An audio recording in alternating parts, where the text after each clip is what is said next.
Hi, I'm Mark Allen, and this is Expert Village. Let me show you what cilantro looks like.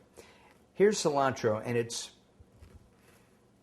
very aromatic, and it's on a stem. What I've done is I've stemmed it. Now don't chop it because you want the whole leaf. If you rub this little bit between your fingers, I wish you could smell that. Okay.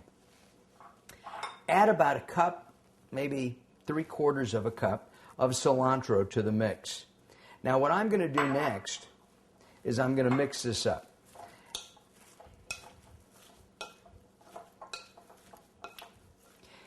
And mix it as well as you can, and then add just a little bit of juice. Not too much. And then mix everything up together. This is your first mix. We have a second mix coming up.